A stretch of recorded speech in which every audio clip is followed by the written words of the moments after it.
Hey, this is Mark with Gooz Reviews, where I help you decide on your ride before you buy. Pretty good, right? In this video, I'll be comparing 4 different surf skates. The loaded Omikaze with Waterborne Surf Adapters, the loaded Poke with Carver CX trucks, the YOW Meraki with Meraki S5 trucks, and the Swelltech Premier Pro with Swelltech trucks. I'll be comparing how each board pumps, how each truck pivots in a different way, how each surf skate carves, and how each setup feels and rides in general. I'll be making a review for each individual surf skate, and I'll leave the links in the description below. I bought each one of these surf skates so I could find answers and share them with you once I review them. So if you want to support my channel, subscribe if you haven't already, leave a comment if you have any questions, and with all that said, let's get on with the video. To compare pumping, I set up 2 cones 4 parking spaces apart to see which board picks up speed most efficiently.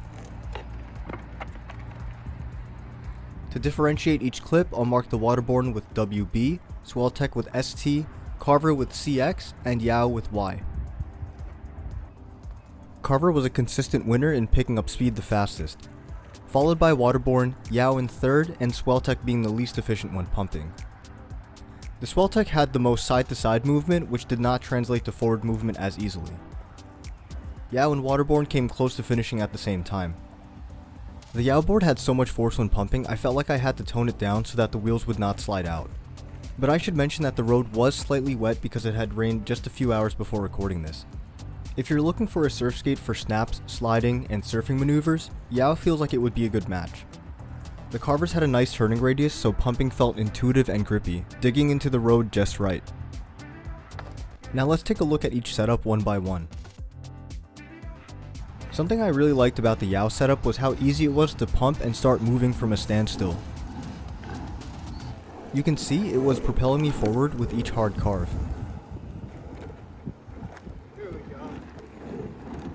The Carver CX trucks were the most comfortable to use, and I could cover a lot of flat ground while not losing momentum if I kept pumping. Since the Carver CX trucks are designed similar to regular longboard trucks, using bushings instead of springs, this surf skate setup also has good stability as a cruiser. The Swelltech is great if you're looking for a workout to train for surfing. It took a lot more full body movement to pump compared to the other setups. It loses momentum quickly, but it challenged me to have better technique. Since it demanded finer balance and better endurance, I'm sure those skills would benefit surfers. The Waterborne adapters do not have a lot of energy return, but the setup flows and rolls with each pump. It has a loose feeling with a lot of lean. This brings us to our next topic of how much each setup pivots. The Waterborne adapters have the most lean out of the 4 setups. This is because of the adapter in the rear, which has bushings that allow the rear to also tilt.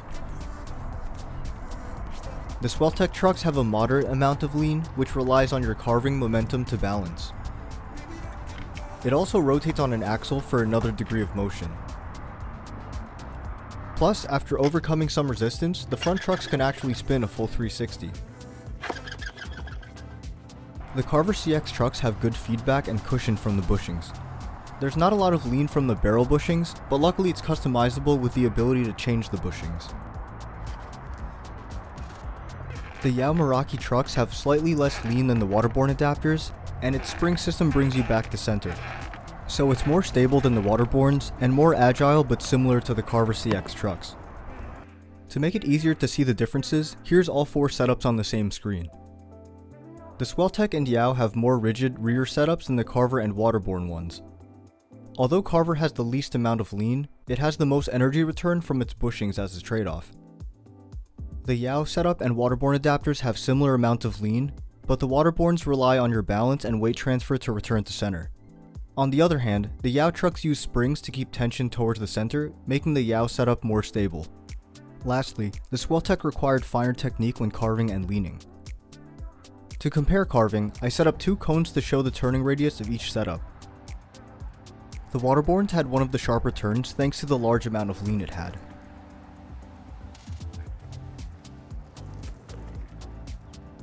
It allows you to carve hard without putting too much force into it.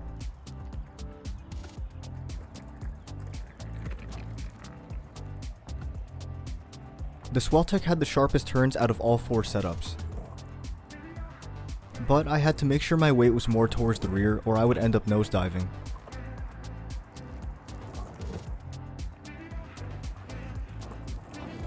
It was the most difficult to control, but had the smallest turning radius once I got the hang of it.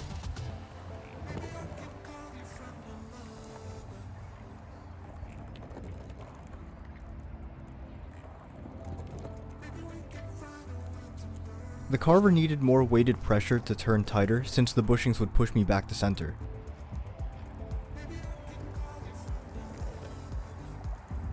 Because of this resistance, I felt like I was pushing through or hanging on to each turn more than I was with the other setups.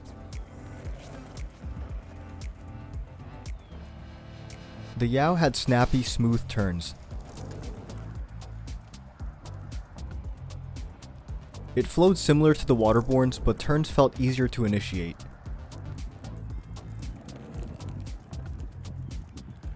It also felt easier to hold on to the turn compared to the Carver trucks.